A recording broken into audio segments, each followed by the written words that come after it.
call this meeting to order. I'd like to do a roll call just because I think it's difficult to tell who all is on the call. So I am here, Mary Batchelor. Is Rachel Steenholt on the call? Yes. How about Whitney Oxendahl? Here.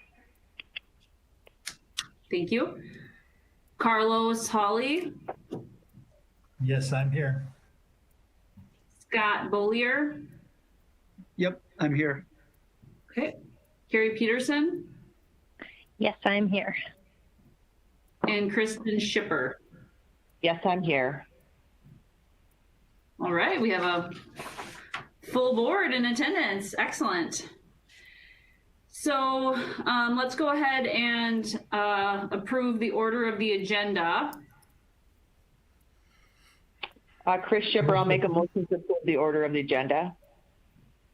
Second. And that was Carlos. Yes. All in favor of approving the order of the agenda, say aye. Aye. Hi. Aye. Any opposed? Okay, the order of the agenda is approved. Next item on the agenda is the minutes of the September 15th meeting. Move to approve. I would add that there was one change to that from the packet. They were on the packet submitted by Lori, and actually they were submitted by me, Betsy Dower. So I did change that, if that is okay. I think that sounds fine. Thank you. And I believe Carlos, did you move approval? Yes, I did. Okay.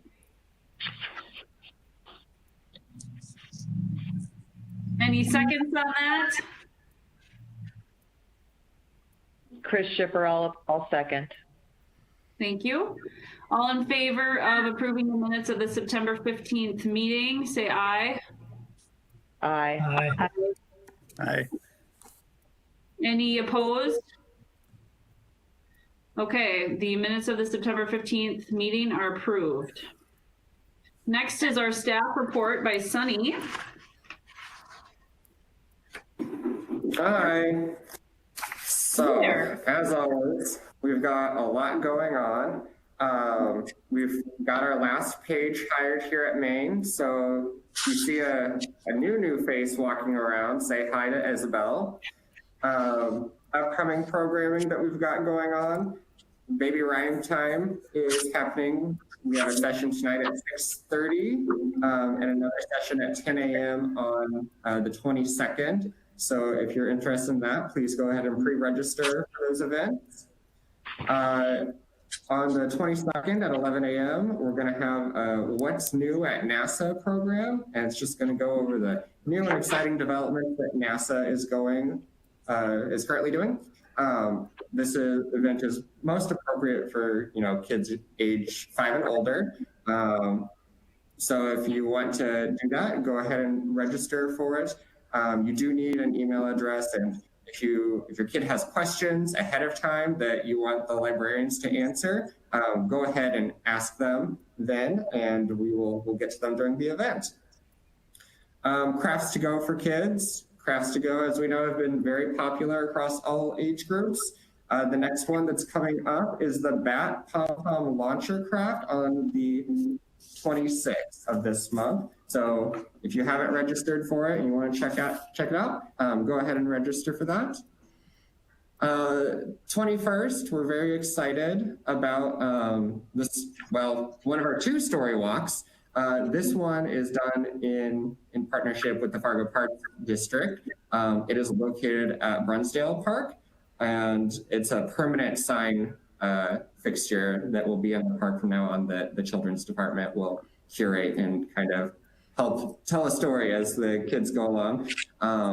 But we do want to give a lot of thanks to the Fargo Parks District Foundation and the Fargo Parks District Foundation Matching Grant Program for helping make this possible.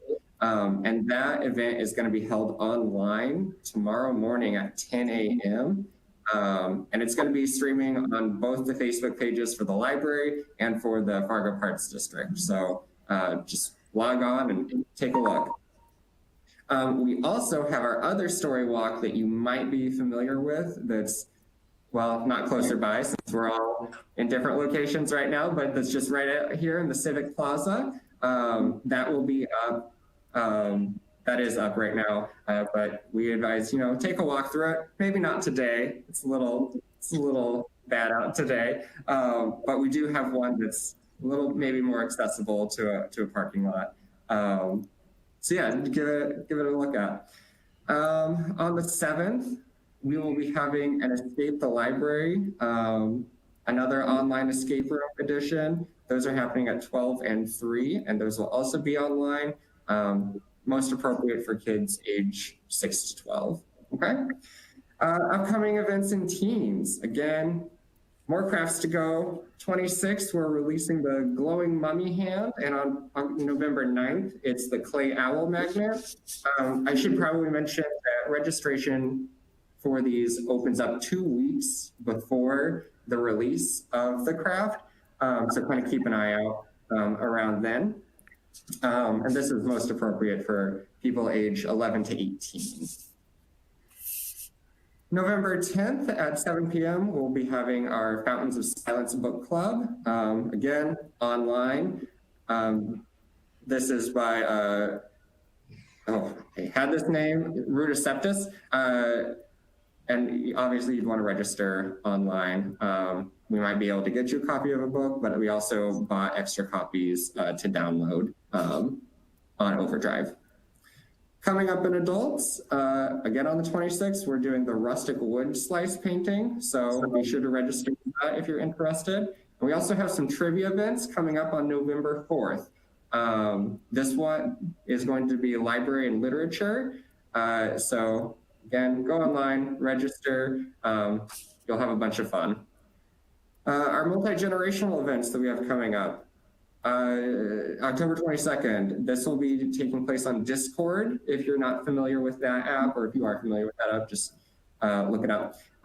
Very easy to use. That'll be at 6:30 p.m. And then we'll kind of head over to another website and play some board games. Ages 13 and up. Pre-registration, again, with an email request is required. I feel like I should just put an addendum on all of this. All future programming, please register online. If you need help with that, give us a call. And then we do have our Inktober program that is going on. You might have seen the post on Facebook or social media. So we're just highlighting local artists. If you've done something, you can just use the hashtag FPL Inktober, and your artwork will be featured on the library's official website and our Facebook and Instagram pages. Wow, I am so impressed with all of the very innovative and interesting things going on this month. That's awesome.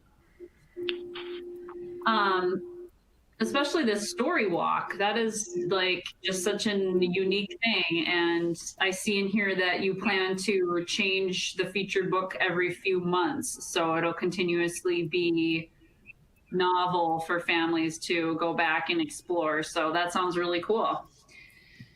Does anybody have any questions for Sunny related to the report? This is Whitney. I have a question for Sunny. Sunny, I know that the city of Fargo changed some indoor things for city buildings, for their buildings. What can patrons expect when they come in? I think that masks started being required in the library. Is there anything else that they should be looking for? And I know it's been just a couple of days. How has that been going as well, that change? If I could interject in that in terms of Whitney's question, based on certainly action at the mayor's office, yes, all masks are required by all patrons coming in the library, with the exception of individuals that identify that they have a medical condition in that regard. I would say obviously it's only been a couple days. We've had, some conversations with a few individuals. Overall, I would say so far so good. And so it's kind of the new going forward. Sunny, I don't know if you have anything to add in that regard. No, most things haven't changed from what we were already doing. The big thing is, of course, the masks required. So it's largely business as usual for us, after what we've been going through the last couple months. I would kind of the one thing though, and that was going to make it part of the director's report, is in conjunction with obviously city administration, the mayor's office, and obviously the admin team here at the library. We're having reduced hours as of this week. On Wednesdays and Thursdays, we'll be closing all locations at 5 p.m. and also we'll be closing on Sundays. Two things we're trying to achieve, obviously, to limit exposure, especially on the weekends where you have limited staff, and also looking at overall usage and kind of where the infection level is. We identified those hours. So obviously the big change then is that patrons coming to the library will be required to wear masks, minus a health condition, and until further notice, limited hours or reduced hours on Wednesdays, Thursdays, and closed on Sundays. Thank you for the update. Did that answer your question, Whitney? That's it. I remember that people were required to wear masks, but I couldn't remember the other thing, and that was the shortened hours and taking Sunday out. So thank you, Tim and Sunny. Sure. Any other questions or comments regarding Sunny's report? Okay, hearing none, let's go ahead and move on to the director's report. Yeah, per your packet, you can read it there. In conjunction to Whitney's question and kind of the ongoing situation, certainly we're having ongoing conversations in terms of potential contingencies going forward. Because if I've learned anything over the last 8 months is things will always change. And unfortunately, things are kind of changing in the less than optimal kind of situation. Big thing with that is certainly a sensitivity to the hard work the staff is doing in this environment and the kind of stress that puts on them. Looking at things, what we can do in that regard. Certainly the help was, to get the mask mandate and to reduce hours to a certain degree. But we are looking at alternative additional contingencies, obviously, because this is such a unprecedented and changing environment that we're trying to work in. So that's the big thing that we're focusing on right now is, see what we can do to relieve the stress and make sure that we're crossing the T's and dotting the I's with city admin in terms of additional contingencies as the situation changes. Thank you. Can I ask a question? This is Whitney. Yes, definitely. Good. Tim, do you, as part of your contingency plans, do you plan on keeping the library open as long as possible or going back to curbside, or what kind of plans do you have in the future? Well, I would say obviously, given the situation, the curbside is something that it is a potential, obviously. And the other one would be an additional adjustment to the current hours across the board at all locations. So obviously this is not just a lone library conversation. Certainly we're having those conversations. It's a work in progress. It's always a continual conversation, but per your question, that obviously is a potential contingency.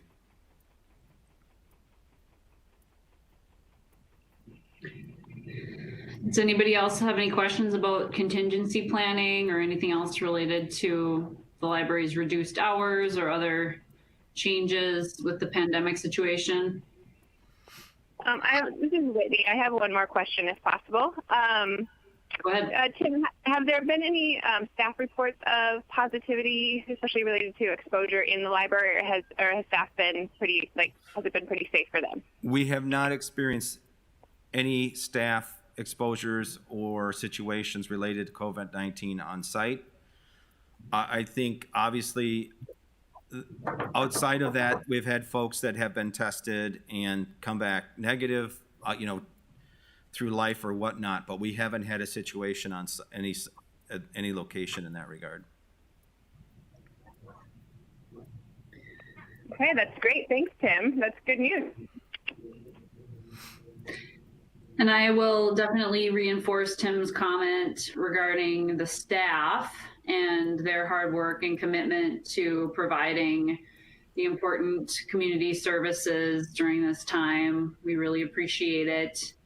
And I'm sure the community values what you're providing, despite the fact that everybody's, put in a position of danger to a certain extent. So we really appreciate that. I have just one question about your report, Tim, which is the upskilling ND meeting. Can you tell us what that's about? Oh, sure. What it is that is a group, I think through Skills and Technology and several colleges looking at, and they're also, I believe there's a grant through the state, and they're working on with Microsoft to have a number of kind of both soft skills and hard skills for folks for getting job skills. And where we fit in the equation of the process is internet access. Essentially, those classes are, you obviously access them. The individual registered students can access them via the internet onto the platform and take the class. So that's our relationship. We're just another node for those folks if they need us. Neat. Thanks. Any other questions about the director's report or comments? This is Whitney. I have another question that, let me see if it's on let me look at the agenda. No. Tim, how has the reception been to eliminating fines on adult materials?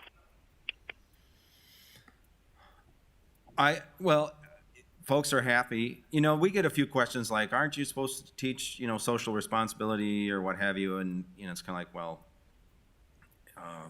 first things first. It hasn't been, I think folks like it. It's kind of unfortunate that COVID has kind of taken over the news for us. And so there isn't a lot of discussion on it.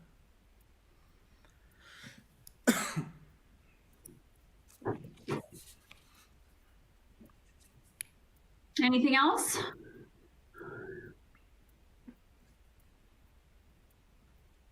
Okay, we'll move along to unfinished business. It looks like there isn't any.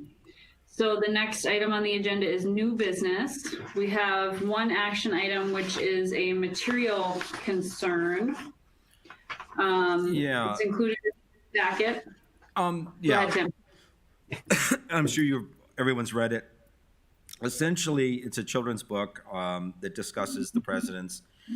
And near the end of it, it shows a picture of Hillary Clinton in a frame and states that she's a historical candidate that did run for president, which indeed is fact. The individual, if you've seen the concern, says, well, she's never been president and she's not currently running for president.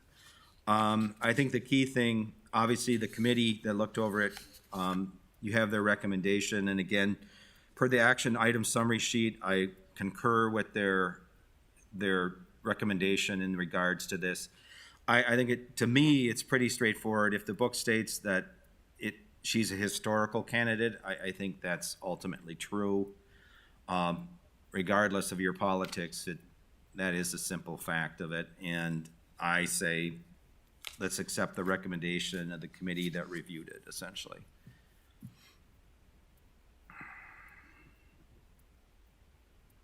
Okay. And we do have in our packet the statement of the concern committee recommendation regarding the book, and the statement of concern committee finds no reason to remove the item. They recommend that the library retain the item. The next president And they cite several supporting factors, which include the Library Bill of Rights and Intellectual Freedom Statement, access to materials policy, the collection development policy, which includes general selection criteria of public demand and interest, timeliness of information and or significance of the subject, evaluations in professionally recognized critical review sources, authority and competence of the author and or reputation and standing of the publisher, effective expression and contribution to diversity of breadth of collection. And so as a board, we just need to determine whether we will follow the recommendation of the Statement of Concern Committee and retain the title as it is currently available. This is Carlos. I'd like to move that we follow the recommendation and retain the title. Second. Thank you, Scott. So we have a motion and a second. Is there any discussion on this issue?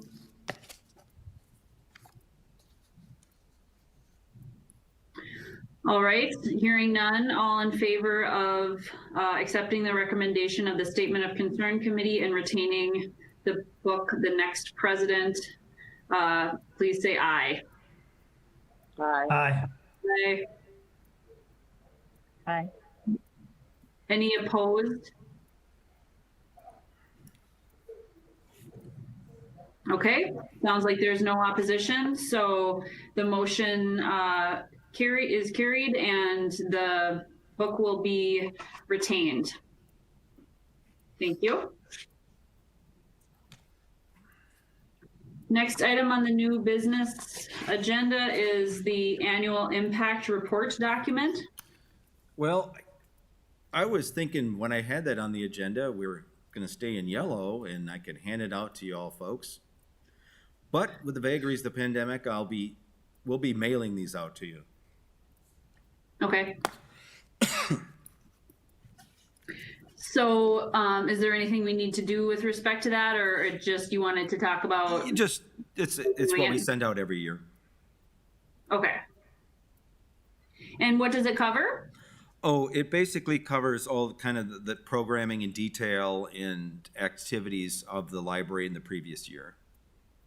Okay. Covers the friends, and maybe we'll leave it on the agenda. We'll get it mailed out and then discuss it. Okay. After everybody gets a look-see, essentially. Sure. Sounds great. I'm excited to read it. Moving on then to number 7, which is statistical reports, September usage and September financials. Yes, as you can see, kind of across the board, not surprising per the situation. Visits are down, attendance, obviously virtual versus on-site programming. No volunteer hours, obviously. Internet sign up down as well. Webpage activity down a little bit. And then, of course, looking at circulation, kind of the same kind of impact, being down good 16% over last September, and year to date, you can see the impact of being closed 118 days. So again, not apples to apples, obviously. Financials, in terms of the donation side, we received $40 anonymous donation at Maine, and also $250 for additional e-content. On the expenditure side, we had $396 spent for the Friends, One Book, One Community ads. Thank you, Friends, for that, because we didn't have money for ads for One Book, One Community if it wasn't for the Friends. So thank you again, Friends, for doing that for us. In terms of overall budget, still looking really good, with 75% of the year lapsed, just almost at 70% of total budget expended. Obviously, looking at opportunities to benefit staff in terms of training and whatnot between now and the end of the year, as we look at needs. And revenue certainly down with the no more fines, but it's all good.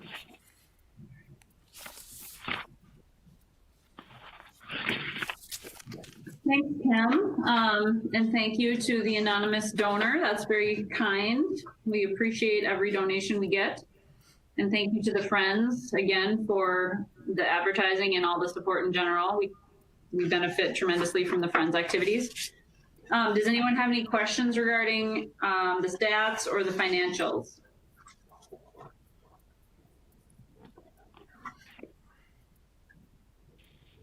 Okay, sounds like there are no questions. Next on the agenda is the Friends of the Library report. I don't think we have anyone representing the Friends, but if we do, speak up. Okay. On to public comment. I'm guessing we don't have any of that either. I don't know if you see anybody out in the vast audience there, Tim? No, okay. I'm lonesome. Well, we're sorry we couldn't be there with you. I think that's everything on the agenda for today then. The next regular meeting is scheduled for November 17th. Any other comments, final comments from anyone? Okay, this meeting is adjourned. Thank you.